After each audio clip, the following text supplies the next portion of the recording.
Bu sendviç keklər həm görünüşü, həm dadı ilə çay süfrənizin ən sevimli şirniyyatlarından biri olacaq. Gəlin birlikdə hazırlayaq. Qabımıza 100 qram otaq temperaturunda yumşalmış kərə yağını, 1 ədəd yumurtanı və 1 stəkan şəkər tozunu əlavə edib yaxşıca çalırıq.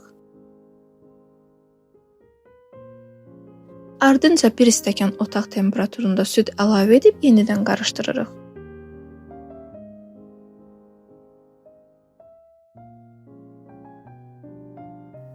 İndi isə unu, kakaonu, 1 çay qaşığı qabartma tozunu və vanilini əlavə edib bütün ərzaqlar bir-birinə qarışana qədər çalırıq. Xəmirimizin kıvamı biraz qatı olmalıdır. Çox duru xəmiri hazırlamamağa diqqət edin. Hazır xəmiri sıxma torbasına doldururuq və bişirmə kağızı sərdiyimiz soba listində aralı şəkildə sıxırıq. Aralı qoymağımız vacibdir, çünki keklər bişdikcə bir qədər yayılacaq. Əvvəlcədən 170 dərəcə qızdırılmış sobada təxminən 12 dəqiqə bişiririk.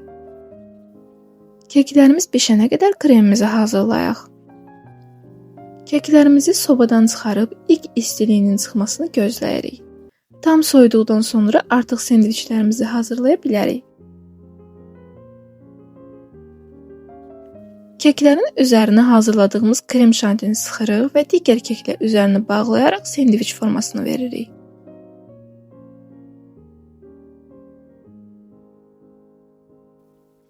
Sonda isə üzərini zövqünüzə uyğun bəzəyə bilərsiniz.